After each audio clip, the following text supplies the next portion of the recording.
and one. And Katie, thanks again for agreeing to do this interview with me. I'm super excited because for once I'll be talking with someone who isn't just a leadership expert or a workplace culture expert on paper, but someone who is actually a practitioner of the very things that you talk about. And I've been following you on LinkedIn for quite some time now because I think we were both part of a Working Genius facilitator group for a while, for as long as they actually had that still on LinkedIn. And that's where I started noticing some of the things that you were doing. So just for my sake, if you could sort of catch me up to how you got to be where you are now, like give me a little bit about your background and your history. Yeah, absolutely. I was like, well, how much time do you want me to spend on this? The As much short as you version want. or the long? Yeah, I guess the short version, I call myself a recovering corporate person. So I spent about almost 20 years, 13 years of that 20 at one Fortune 500 company, but really a 20-year career in B2B sales. And I love sales. I love people. I love connecting with people. And also in that 20 years, I worked for private companies, public companies, startups, nonprofit, like you name it. And kind of coming out of the corporate experience, I learned a lot about leadership, I should say, like things to do and more along the lines of also what not to do. Just by observing things and some of the patterns that I had witnessed with the leaders that I was under. What would you say was the most important leadership lesson that you learned in, say, your first decade in the workplace? Hmm. Well, that I'm going to go back. I'm going to go way back for that because I started my career at the age of 12 in my parents' retail store.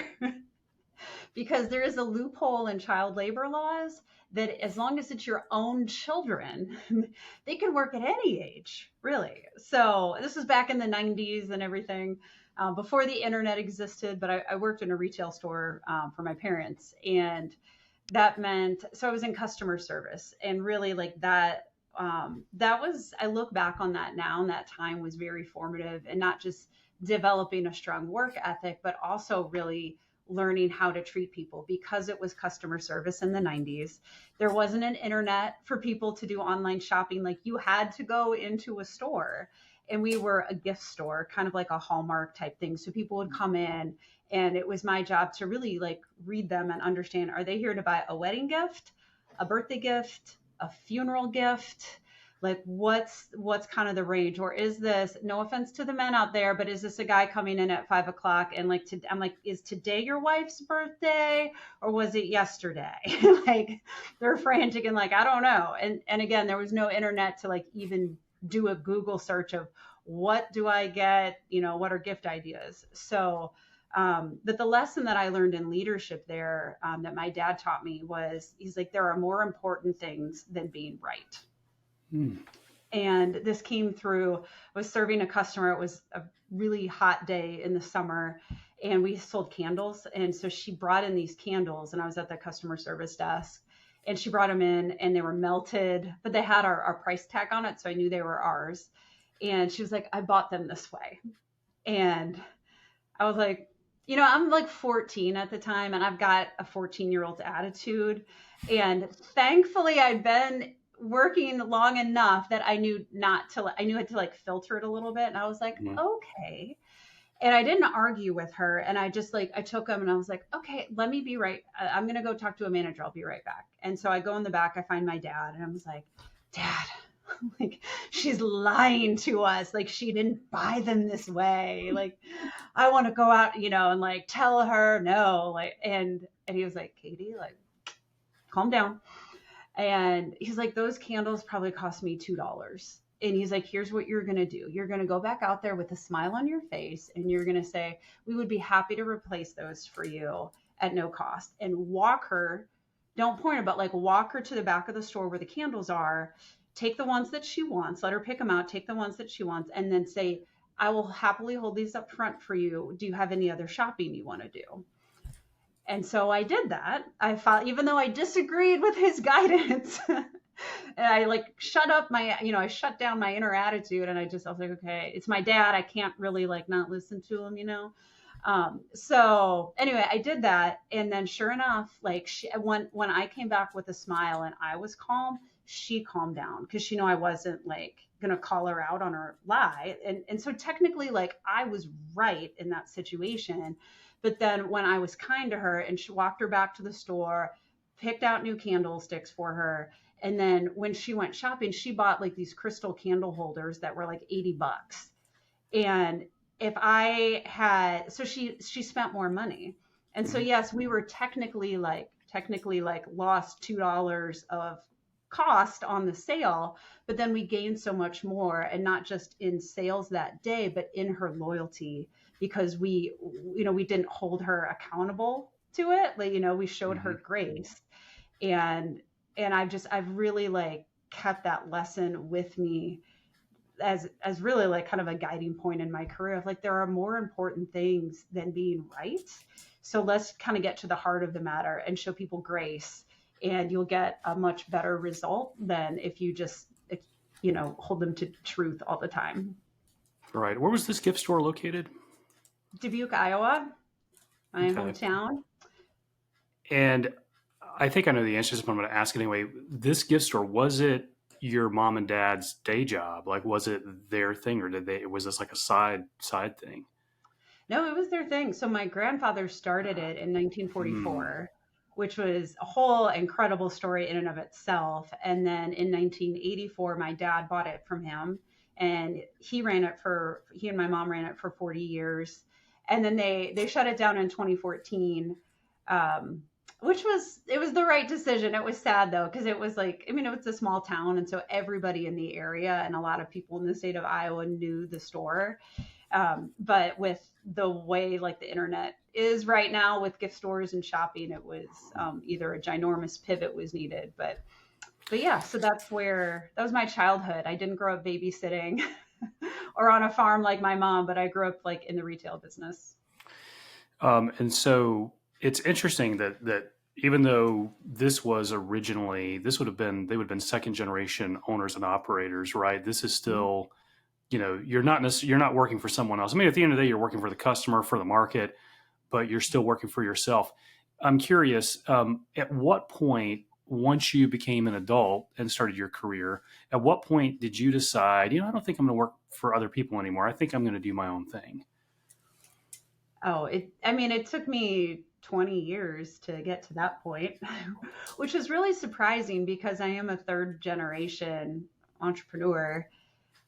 But I never thought of it that way because, and my parents didn't push the store on us.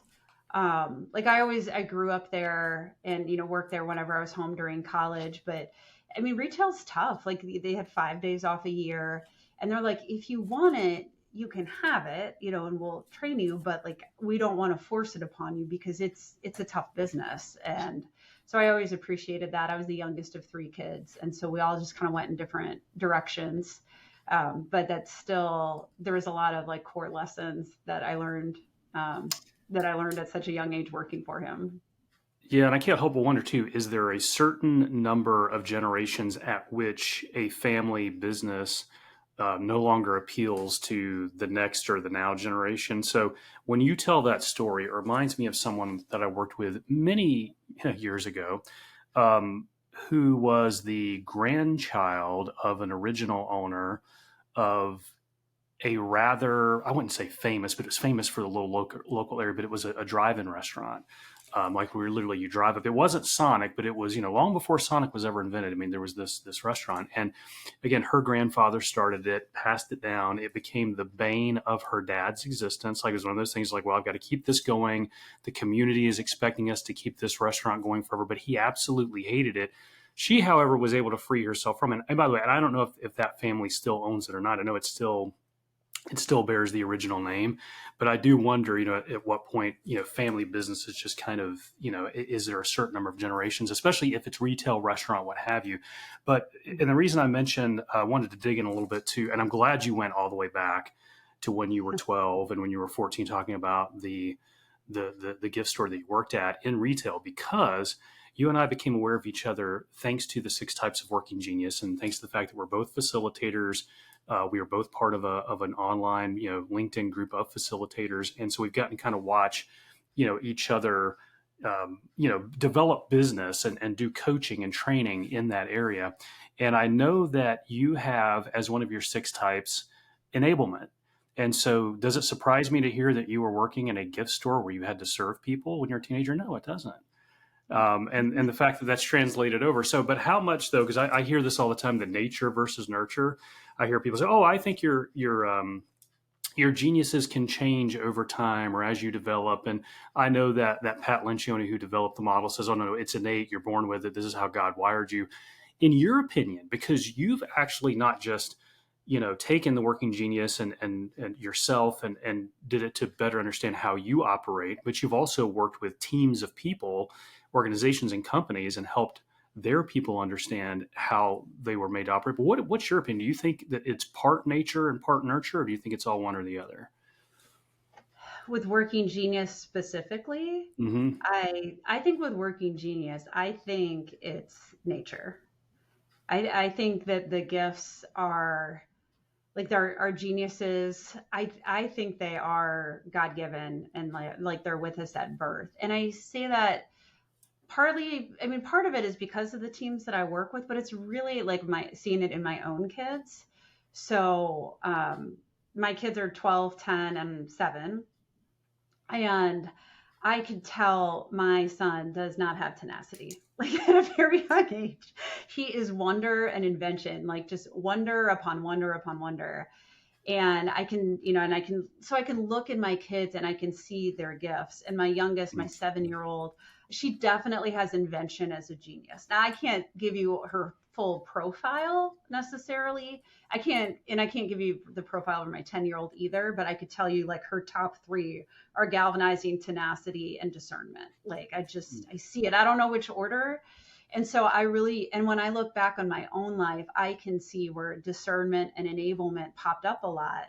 And then tenacity is my third. And what I will say about tenacity, the very first time that I took the test, tenacity came up as my top genius. And I listened to the podcast and I'm like, that just doesn't sound right. Like that just doesn't fit. But when I look at how I was raised, so like the nurture part, my mom has like tenacity, like just, and I think my dad does too. And so, because our house, like she was always like so organized with things, like everything has a spot. And like I have picked that up from her in like all the good ways. And I wish she lived with us now because it's me and my 10-year-old are the only 2 with any semblance of tenacity in the house. So it's chaos. But I think, so I think like because the working genius is about like what really energizes us and brings us joy, I think it is like a God-given thing. I think it is 100% nature, but the way that we're nurtured in the environment can like I don't think it ultimately changes that, but I'm very skilled at tenacity work and I do get some joy out of it. But if I'm doing tenacity, and there are days as an entrepreneur, it's like, this is a tenacity day. It really does burn me out. And so again, that's the difference too, between like the skill level and then your energy level. So I'm incredibly skilled with tenacity, but it really doesn't drive the energy. And so the first time that I took the assessment, I had the bias of like, well, this is what I do all the time. Right. Yep. And the team that I was on when I took the test, I was still in corporate. I'm like, wow, that was a tenacity desert. Like no one had tenacity. So it being a competency for me, I stepped up and did a lot of it. And I think that's what drove it to like appear in my genius. But then as I worked through the results and got to know more about it, I was like, no, this is really a competency for me. And I really do like discernment and enablement really are truly like the type of work that I love doing. And that's a great point. When I think about how people can sometimes take the assessment with a specific bias, they can have a genius area score higher than it should, but then as they maybe even try to live in that genius, they realize, wait, this isn't me. I think this is one reason why I think Pat likes to talk about the working genius being a great way to free people from guilt and judgment. And I have seen people that have taken the assessment, and everybody else at the table is like, no, that's not them. Those are not their geniuses. Trust me. Yeah. And I think a lot of it is you take the assessment with a sense of guilt and judgment. Like, I feel guilty that I'm not good at these other four geniuses, or as good as I am with my geniuses, and Mhm. I feel some judgment because actually in my job description, the way it's written, I should be good in these areas. So I better answer the questions. So I think that's why sometimes it does take people multiple times. And it's also the reason why I get the question all the times from people saying, are you sure this is how people are born? Or, is this something that can be made over time? But I love your answer. And back to your kids, you mentioned one, your son, uh, you would venture to say is a WI, which of course the genius pairing in that case is a creative dreamer. Does that pretty accurately describe him? Oh Okay. yeah. And then I Yeah, think you said totally. your daughter had like tenacity and galvanizing in one of those orders. And Yeah. that, of course, is a driven taskmaster. Does that sound about right for Oh her? yeah. Okay. She has no problem also delegating tasks to her little Yeah. sister specifically.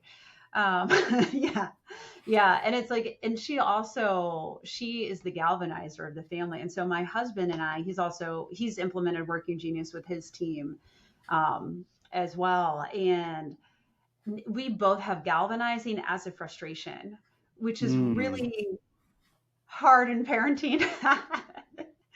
I don't think it's also hard, and that's like the one that I'm like, oh, I wish I had that. But we are both frustrated by galvanizing, and then when your kids are little, you're constantly like trying to rally them, like just get to the dinner table, brush your teeth. Like, why do I have to like Hmm. inspire you to brush your teeth? Why do I have to tell you? So that like communication and inspiration and rallying is really in galvanizing.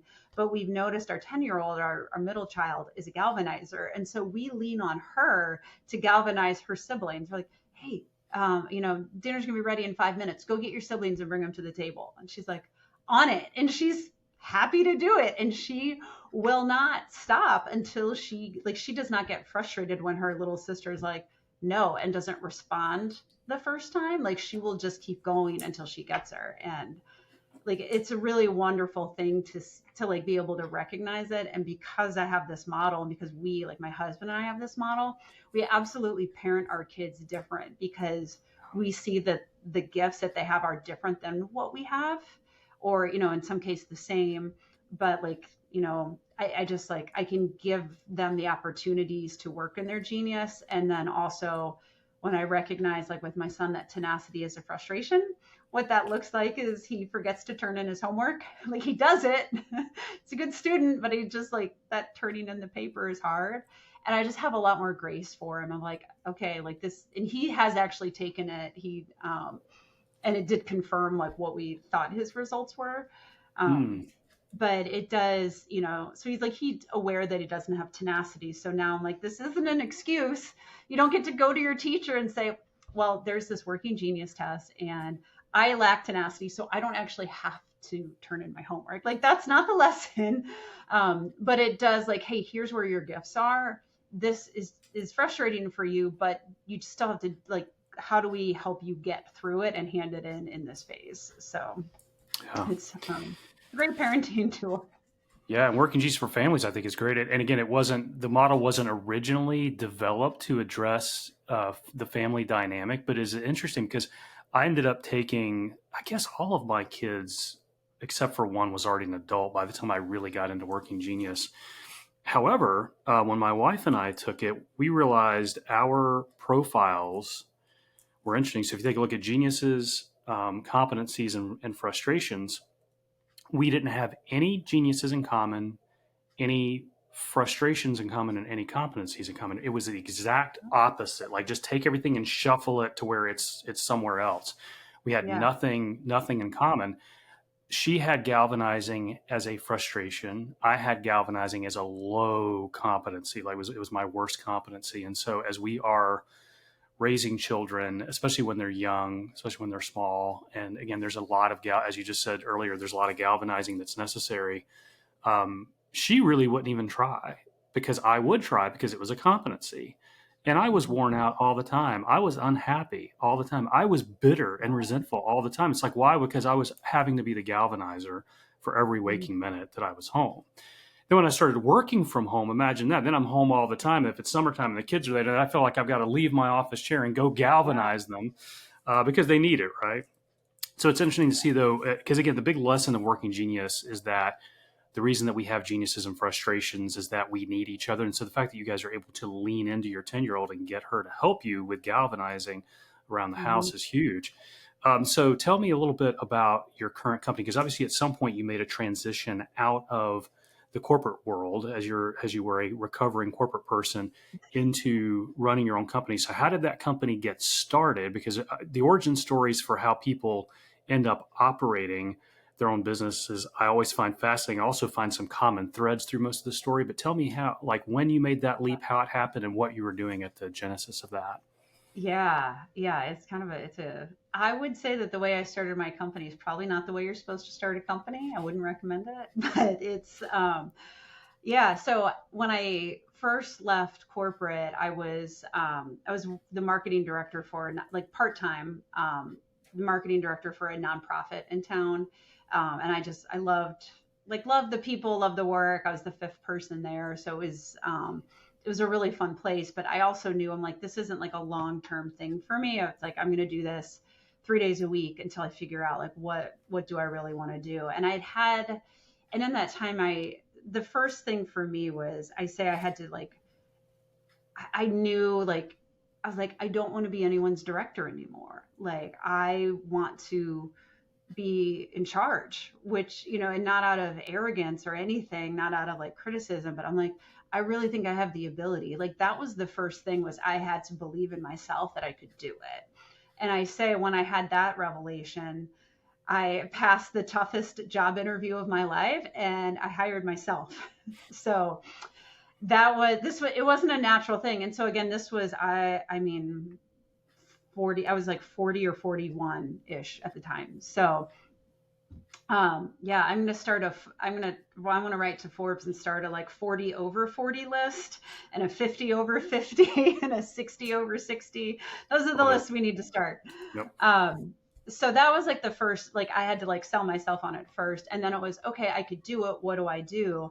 And I started at like, this is like a really fascinating part. I didn't start with leadership development. I started with customer service and Mm. sales because start with what you know. And so I was coaching entrepreneurs. There's a whole lot I could say about sales and customer service. I love it. It's post pandemic. Customer service is a lost art. And when I was doing those trainings, I realized like they weren't effective. And it wasn't necessarily because of me. When I talk to the employees, I'm like, here's what you need to do. And they're like, yeah, we know. And I'm like, well, then why aren't you doing it? Like, why do you still have your earbuds in? Why, like at a retail store? Why are like, and I realized the first, so then like the first revelation was myself. The second, when it came to customer service, my, my big revelation there was there's one thing that will impact your company's customer service more than anything else. Do you know what it is, Will? Tell me. It is your company culture. So if your employees don't feel valued, right, then it's really hard. Like if you don't feel valued as an employee, it's really hard to turn around to your customer and make them feel valued. In a sense, you're asking your employees to pour from an empty cup. And they would have the mindset of, this is not my job. I didn't sign up for this. I don't get paid enough for this. And you could think that like easily applies, I think, to like restaurants and retail, but it also applies just even like in a corporate environment. One of the reasons I left was I didn't feel valued. Like there's also the swing when you in company size, like when there's so many employees at a company, I think it's really hard if you have thousands and thousands of employees to make each one feel valued. So I started off in customer service and sales training. And then I realized, okay, culture the number one thing. And when I got to know the employees that I was working with, I'm like, well, I don't blame you for not listening to me. Like, I get it. And then that's when I got into leadership, and I started reading John Maxwell, the 21 Irrefutable Laws. And I'm like, oh, wow, like it's everything rises and falls on leadership and the concept of the leadership lid. And so then I realized, like, okay, really, if the customer service at a company is bad, it's likely that the leader is bad, like, or ineffective, right? If you don't want to use the term bad, but like it's likely an ineffective leader, because you have to take care of your team first. People say like, oh, customer first. And I'm like, no, you have to take care of your team first. And then when your team is well taken care of, then your team will take care of your customers. So through that process, that was probably like my first year in business, that I started with one end and then kind of like backed up. And that's how I got really into leadership development. Because, and the other thing I realized too is, I thought the companies that had terrible customer service, or like the employee, or not the employees, the leaders that needed the most help would be the ones to reach out to me. And it's like, I could not have been more wrong. It like, one of my biggest customers is Chick-fil-A, like different Chick-fil-A restaurants, right? Like they're known for their leadership development and customer service. And they were they were my first big client. And it's like, oh, wow. So it's not the people who need it the most. They don't even have the self-awareness to invest in it. Right. And so that was the other thing too, that was really surprising to me, is like, oh, go to the conferences where people are already like good leaders and they're seeking to be better and raise their lid. So that is kind of conceptually how things started. And it's kind of grown from there, from the first clients to just, a lot of work across all industries. Yeah, because nowadays you will take companies or teams, organizations through a 2-day workshop. Tell me a little bit more about like what goes on in that 2-day workshop, what you're teaching people and getting them to do. Well, what happens in the workshop stays in the workshop, Will. So no, it's so, like, I love this work. Never in a million years did I, like, if you told me 5 years ago, like, hey, this is what you're going to do and you're going to love it, I would not have believed you. But I follow a lot of Lencioni's models. So in the standard 2-day offsite, we'll start walking through the 4 disciplines of org health. The first, which is out of his book, The Advantage. And the first one is build a cohesive leadership team. So in the first first 2-day workshop, when I work with a team, we go into the 5 dysfunctions of a team, or the 5 behaviors of a team, if you want it in the positive way. And I walk them through the pyramid of, this is like, in order, if you want results, every leader wants results, but you have to, it's a pyramid. I know you know it, but like, it's the pyramid, but most leaders, they think like, okay, I want results, so now I have to hold people accountable. And it's the opposite. You actually have to go to the bottom of the pyramid and build foundational vulnerability-based trust with your team. So in that workshop, I teach them the pyramid. And then one of the ways that we build trust is we use Working Genius. So I have them go through that, because it gives the team common language. It gives them a tool to say like, oh, that's why we're different, and we talk about conflict, and like, you want healthy conflict in a team. So yeah, in the workshop, we're doing Working Genius. I do a lot of activities, because you learn by doing, it's not like a Katie Armentrout lecture series. I try to minimize the slides. And we're just doing different activities, talking through it. I'm giving them frameworks. And then for me, the key thing is, then I let them talk about, like, now that I've taught you like this framework, like this piece of it, how do you see this show up in your work? And then that's really like the application part, where they'll analyze like past like something comes up naturally of like some project in the past that didn't go well, or maybe that did. Usually it's something that didn't go well. And now that they have these frameworks, they can go and analyze that and realize that's why that happened. That's why that happened. And then we can create an action plan moving forward of like, okay, now that we know this, hey, here are the team norms. Like, this is who we are as a team. And this is we're going to establish this is how we behave as a team. And so like, we're not going to make decisions till everyone in the meeting has talked. There's different things that apply to different teams, but I take them through. It's a combination of teaching them frameworks, and then really a lot of the time is spent with them applying it and through discussion and through different activities. And the teams before the workshop and teams after the workshop, it's an incredible, like, tangible, noticeable difference in just how they talk to each other and how they are able to like work through problems before and after a workshop. Like, it's an incredible difference in just 2 days. And for the workshops that you've done, would you say that there is like a number one most common piece of feedback you get from people as to what their big aha or takeaway or leadership or culture lesson has been? Is there one thing you're like, man, at just about every workshop, someone says this really impacted them? Yeah. There's a bunch of them. I mean, I think the key thing is really, I talk so much about conflict, understanding like that. It's that transition from conflict to commitment. And really, they realize like, wow, I thought that, like, if you're a leader and you share a plan with your team or an idea with your team, and when the leader shares it, a lot of them just assume like, well, the leader said it.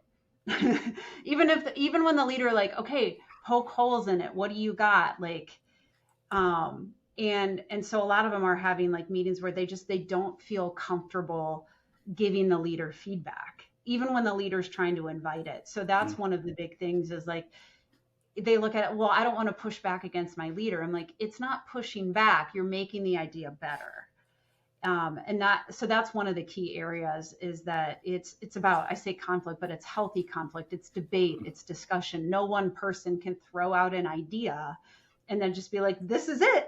Like, this is perfect. Just as it came out in my mind. Like, we need each other's geniuses, each other's gifts, to really like make something better. So, that's one of the top things is how do I really, feel comfortable pushing back, right? But it's like creating conflict and debating, giving feedback to the team and the leader when I disagree with something.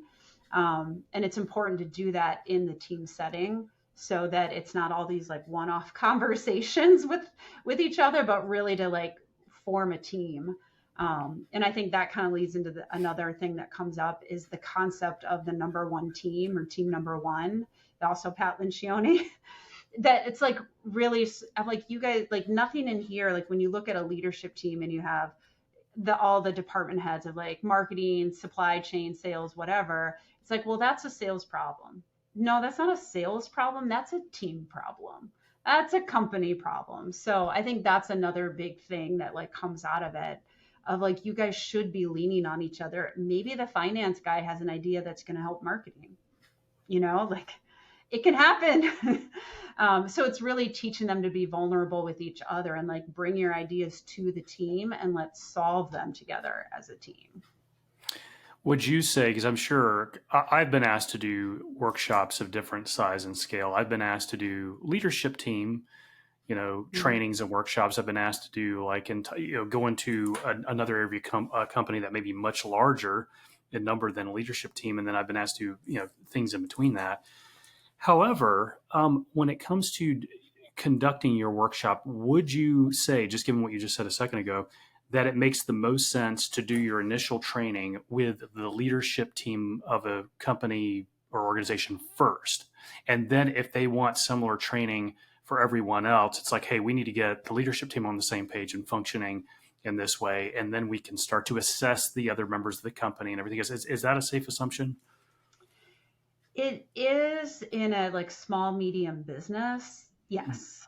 There's a few like really large companies that I've worked with where it's like, there's so many employees that it's like, okay, if there's a leader, like a VP or whoever it is, or a manager that has like the budget and owns the budget and can approve of the training. I have done that for like a team and they make the decision of I can't control the rest of the company. I can't control the culture, but I can control my team. I mean, I don't, you know how I mean control like that.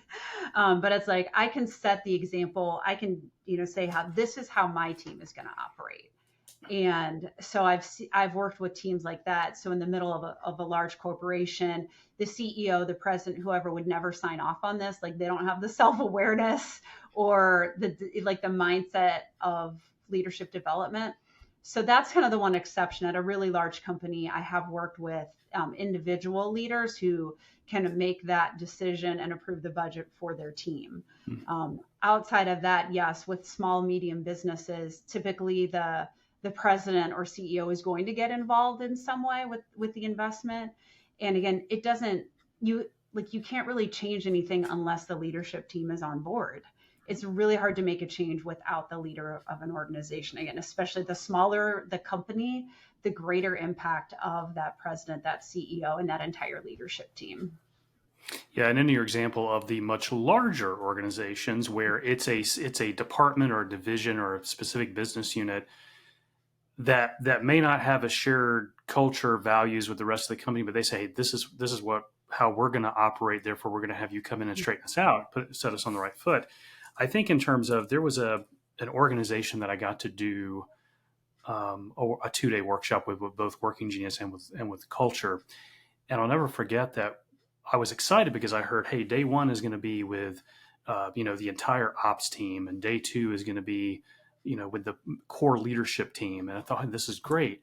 But then when in both of the days, but especially day number two, what I was discovering was that there were other levels within the larger parent company organization that had a lot of day-to-day impact on everyone that was there. So even though we talked about, hey, here's your geniuses, here's who you should lean on for this, and hey, here's the cultural, directives and impact. It's like, oh, this is all great, and everyone in this room can agree, but we have to deal with this other level in the organization, and we have to deal with this other level. So there were literally 2 levels above them.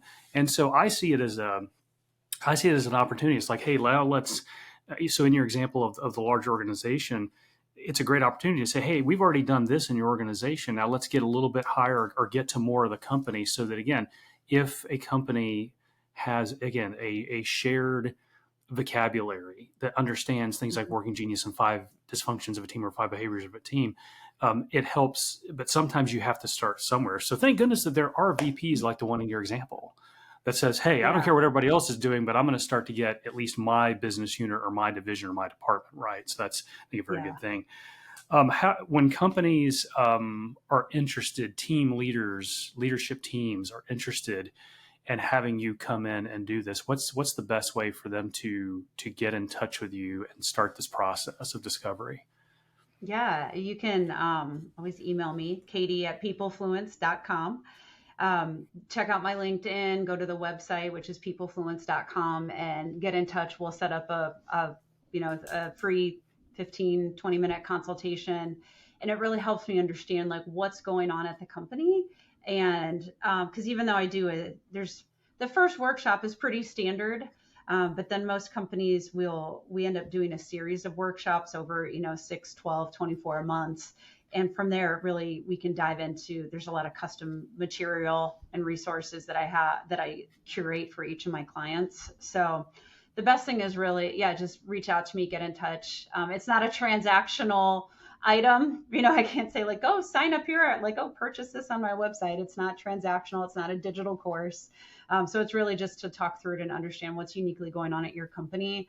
And again, no matter, it's really like the strong leaders are the ones who come to me and they're like, we've got something here and we want to be better. And they're also not afraid to admit, like, they're like, I need help, right? Like, I think that's the hardest thing too, is, the leaders that come to me are the ones that have some semblance of self-awareness. And they also are the ones that have the courage to ask for help and say, like, I had one just last week that's like, I'm in over my head. I'm like, I gotcha. Like, like being able to admit that. And I was like, okay, I won't say that to your team. You can say that to your team.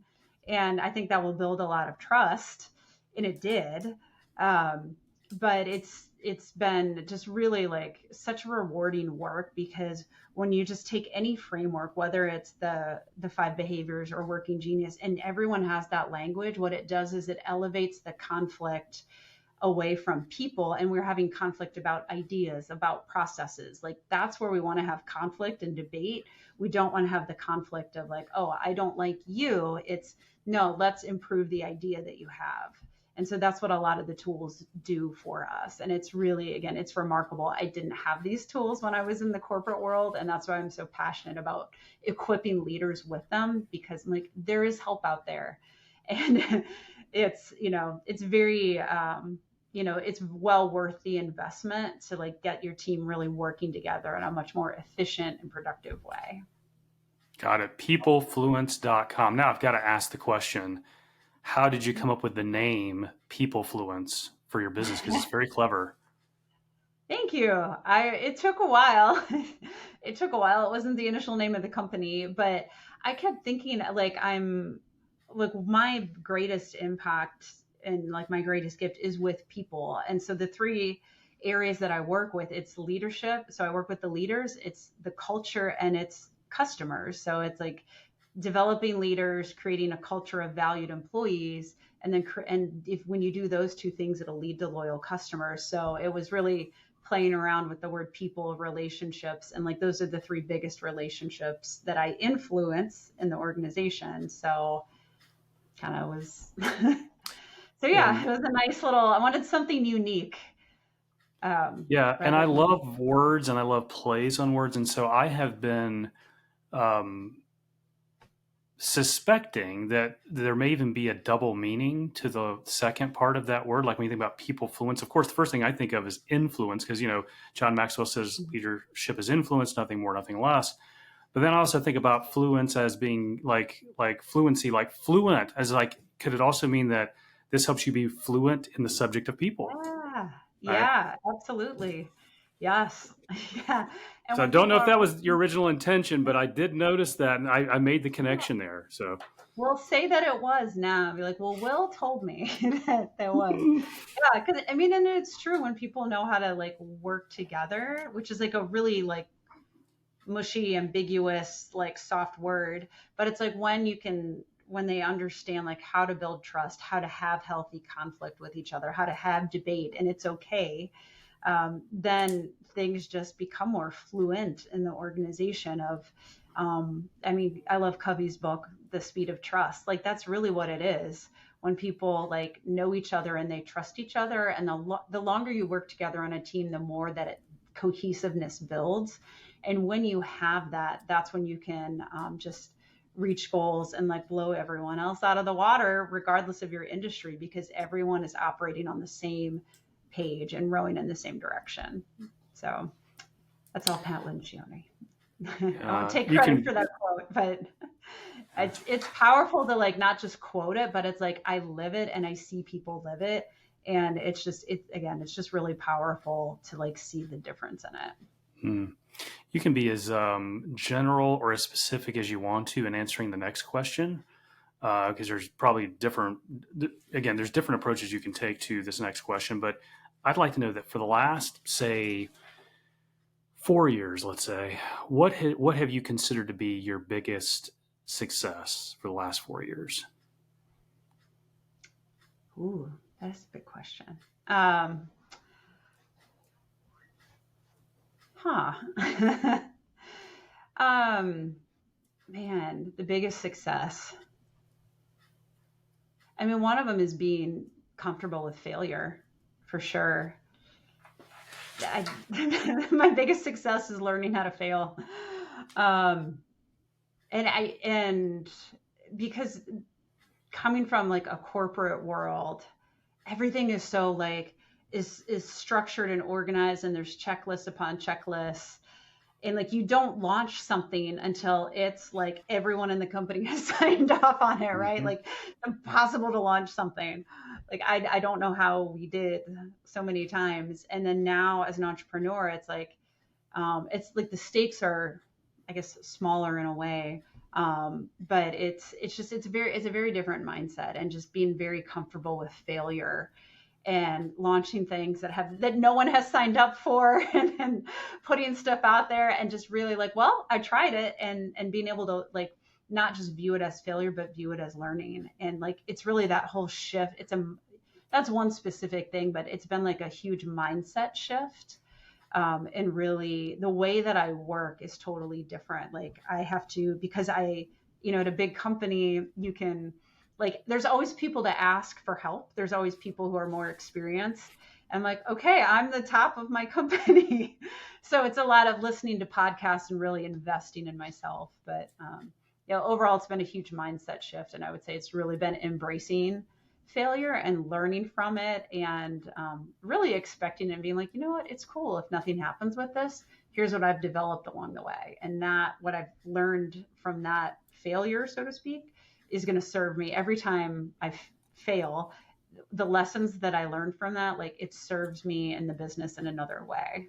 So My next question may not have made sense, or it might have seemed abrupt, except for the way that you answered the previous question. Because you answered the previous question of embracing failure, overcoming failure, learning from failure, being your biggest success for the last several years.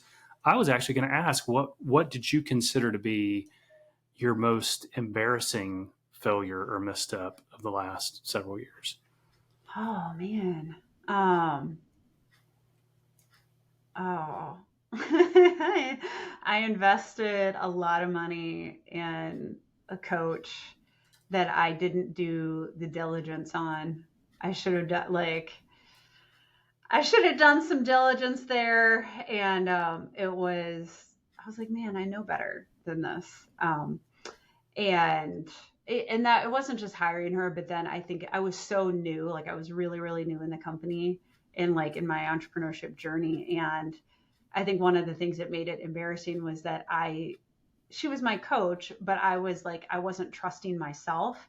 And I was like, basically unofficially and unconsciously like made her my CEO. And I was like, oh, well, she said this, it must be right. And, I was like, that was a lot of money.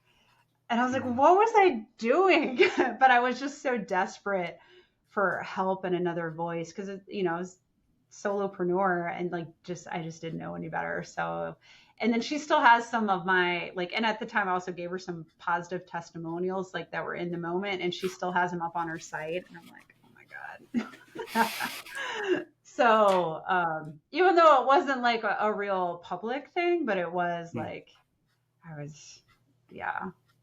was not a fun time in my life. When I look through it, I was like, well, I learned a lot.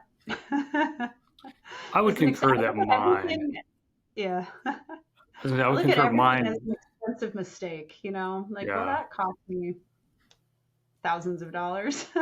Yeah. And I think I was sharing this with you recently that I think it was this calendar year. Yeah, I'm pretty sure it was this calendar year that I had hired someone for a position, and they were supposed to make a lot of different things happen. And it was something like we could never get on the same page, and they just didn't understand. Like we had different definitions for every word that either of us ever used with each other.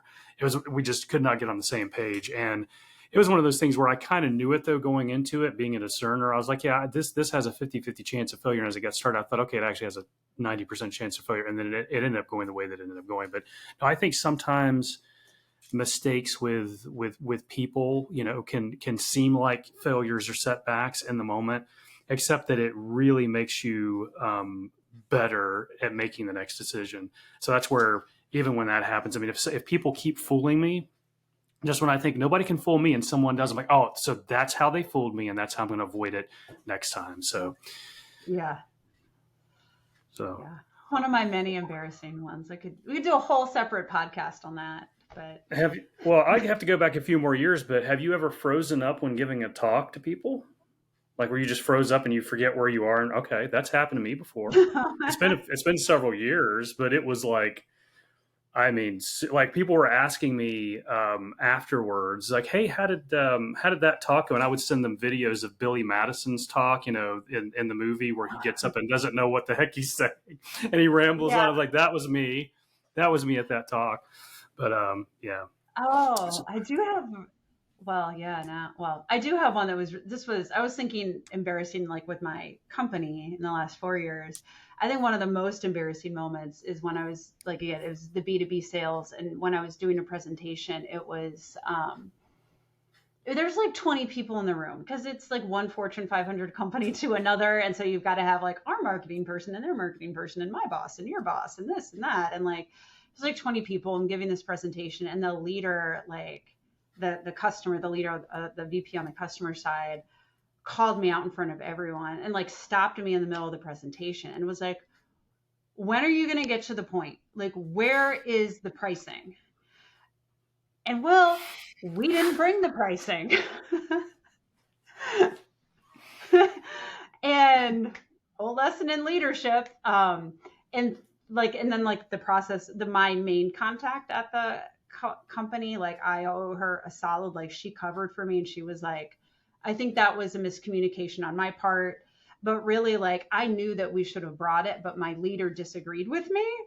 But like, I was not strong enough to stand up to him and be like, no, this is what they're expecting. So it was just like this whole thing. And it's a story really not on him, but really on me of like, not, again, it's like not, there's a theme, I guess. Like, I didn't trust myself. I was trying to fight it against it. And then it ended up just totally blowing up in my face in front of like all these cross functional leaders. And like, we walk out and it was like, needless to say, that deal never happened. I've been at least one or two meetings just like what you described, so I know the feeling exactly. Oh, So, yeah.